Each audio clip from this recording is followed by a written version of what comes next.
This video begins with a brief overview of the demonstration project and the motivation behind it. Next, there is a description of the technology being tested and the demonstration facility. Finally, this video will go over the results of the project and highlight key takeaways and lessons learned.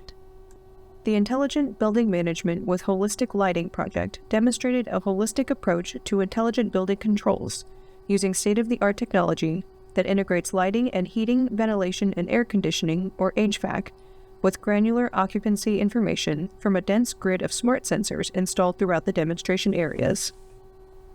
The objectives of this project were to demonstrate energy reductions from lighting and HVAC through a commercially available advanced lighting control system by integrating the dense sensor network from the lighting system with the pre-existing building management system and enabling occupancy-based HVAC control.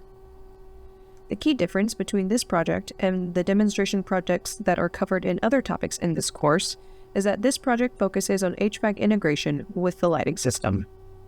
The results of this demonstration will show that with a relatively small initial cost and effort, this sort of technology integration can produce significant savings. For more details on HVAC integration techniques, please refer to Module 3.4 of this course. According to the U.S. Energy Information Administration, lighting and HVAC consume approximately 11% and 51% respectively of energy in commercial buildings in the U.S. In addition, they are some of the highest intensity energy end uses by square foot, and therefore represent some of the greatest opportunity for energy savings. Integrating existing HVAC systems with advanced lighting systems allows for finer control, which translates into deeper energy savings than simple lamp replacements, or even installation of an advanced lighting system alone. Recent advances in lighting, sensors, and cloud connectivity have facilitated new technologies for commercial building controls. Advanced lighting control systems often include integrated sensors, which measure things like space temperature, occupancy, and light levels. Sensor data such as these can be integrated into lighting and HVAC controls for more effective controls and increased savings. For example, occupancy and space temperature data can be used to adjust zone temperature set points and reduce HVAC energy use. Or, occupancy and light level data can be used to finely control lighting levels and reduce lighting energy use. The system demonstrated in this project integrated occupancy sensors, advanced lighting, and HVAC controllers to reduce lighting and HVAC energy costs and improve occupant satisfaction. Now we'll look at the technology that was used in this project. The advanced lighting system used in this demonstration employs luminaire-level lighting control, meaning that each luminaire, or lighting fixture, has embedded sensors and can be individually controlled by a control unit. The sensors and control units collect data regarding space temperature, light level, occupancy, and lighting power. The system also consists of a control unit, wireless communications gateway, and energy management dashboard.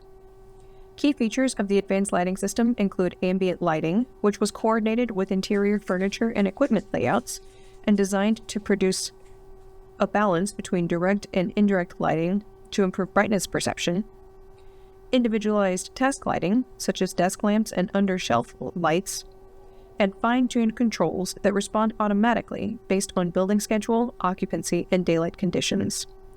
Manual controls are also available for individuals or small groups to balance lighting needs to suit their own preferences. The Advanced Lighting System Integration interface allows for HVAC control optimization. Sensors in each lighting fixture are mapped to the building floor plan. Then, occupancy data are sent through the communications network to the HVAC equipment and controllers, where they are used to optimally control temperature set points and minimum airflow rates at each variable air volume, or VAV box. By using occupancy data from the lighting sensors, the HVAC system does not have to condition as much outside air for unoccupied spaces, resulting in less energy being required to provide supply air to the VAV box. The demonstration site for this project is Tinker Air Force Base in Oklahoma City, Building 3907. The demonstration includes both an office area and a high bay area space. The office space area is an area of approximately 5,000 square feet on the second floor. There is an open office area with cubicles, 2 conference rooms, and 3 private offices. The area has a south-facing bank of windows which provide significant daylight. The high bay area, located on the first floor, is a space of approximately 21,000 square feet, which consists of a mechanical shop, a production area, and the adjacent corridor. Both the office area and the high bay area originally had non-LED light fixtures, and there were no automated controls before the start of the project. Now we'll go over key results from the project. Firstly, simply replacing the existing features with LED fixtures saved approximately 70% of lighting energy as compared to the baseline. Here you can see the energy consumed by the lights in the high bay and office areas before and after the LED replacement. The projected yearly energy savings from the fixture replacement is 3.2 kilowatt hours per square foot for the high bay area and 2.9 kilowatt hours per square foot for the office area. Secondly, implementing occupancy and daylighting controls saved about 50% of lighting energy compared to an always-on baseline. That is, if the LEDs were run at full power 24 hours a day. Here you can see the savings as a percentage of this always-on baseline, separated by control strategy. The red bars indicate lighting energy consumption during the demonstration period, and the blue and green bars indicate energy savings. On a projected yearly basis, occupancy-based lighting controls saved 2.2 kilowatt hours per square foot in the high bay area and 2.8 kilowatt hours per square foot in the office area. In the office area, daylight harvesting saved an additional 0.03 kilowatt hours per square foot on a projected yearly basis. Since there is no daylight available in the high bay area, daylight harvesting was only performed in the office area. It is important to note that these savings are not in addition to the savings on the previous screen. Those savings were achieved through a combination of replacing the non-LED lighting fixtures with LED fixtures and implementing advanced lighting controls. The savings on this screen were calculated by assuming that the facility already had LED lighting fixtures, but no advanced lighting controls. These savings would be achieved strictly by implementing occupancy and daylighting controls in a facility that already had LED lighting installed. Next, we'll examine the results of the HVAC integration.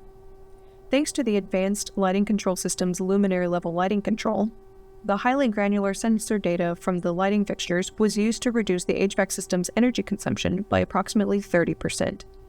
These savings came from three places. Firstly, the reduced airflow led to reduced supply fan energy use. Over the course of the demonstration period, this led to a savings of 34%. These savings were calculated by running the HVAC system with and without occupancy control on alternating days throughout the demonstration period. Secondly, the reduced need for space conditioning led to a 41% reduction in energy use for VAV reheating.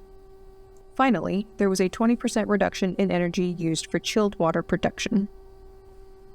On a projected yearly basis, this amounts to a total savings of nearly 60,000 kilowatt hours in electricity and more than 260 million BTU in natural gas, just by implementing occupancy-based HVAC controls through integration with the advanced lighting control system.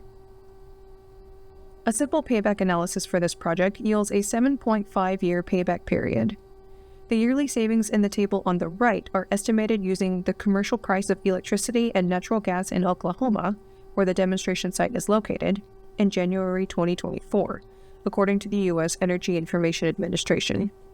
Those values are 9.53 cents per kilowatt hour of electricity and $7 per 1,000 cubic feet of natural gas. One thing to note here is the zero installation cost for HVAC control hardware. This cost is negligible because it was a very simple installation and only required mounting the HVAC control hardware in the cabinet next to the lighting controls device and running cables to the HVAC equipment. If we perform a similar payback analysis for this project in various locations, we find that on average, a similar implementation would achieve simple payback in about 5 years. The chart on the left compares electricity prices, solid green bars, and natural gas prices, hatched orange bars, in January 2024 for Oklahoma, New York, and California, as well as the U.S. average, and shows the simple payback period calculated using each location's prices. Those are the large purple dots. As you can see, Oklahoma has some of the lowest energy prices in the United States, which leads to the relatively high simple payback period. In other locations with higher energy prices, the payback period is much lower. The chart on the right shows a breakdown of projected yearly energy cost savings from lighting and HVAC for the same locations. Lighting savings are represented by solid yellow bars and HVAC savings by hatched blue bars. In all cases, the energy cost savings for integrated HVAC controls are about the same as the combined savings from the lighting retrofit and advanced lighting controls. When we consider that the cost of the HVAC integration was negligible compared to the cost of the lighting retrofit and advanced lighting controls implementation, it becomes clear that HVAC integration is a highly cost-effective strategy, particularly in cases where an advanced lighting control system installation is already planned. In such cases, HVAC integration would make up a very small fraction of the overall project cost, while providing significant additional benefit in energy and cost savings. As far as implementation challenges, there were a few hardware and network issues when implementing the HVAC controls. These required maintenance that could not be performed by the project team, and thus caused some delays. In addition, some of the occupancy sensors experienced sensitivity issues, causing the HVAC system to respond as if a space was occupied when it was not. This decreased the observed HVAC energy savings. On the software side, there were some outages, disconnections, and server overloads which could not quickly be solved due to cybersecurity constraints. This is something to keep in mind when implementing connected systems in DoD facilities. To summarize, this project demonstrated the value of implementing an advanced lighting control system with HVAC integration. A similar implementation would achieve simple payback in about 5 years, depending on the location. The results of this project indicate that if an advanced lighting control system is being installed anyway, it costs very little extra to implement an additional HVAC integration, but the added energy and cost savings can be massive.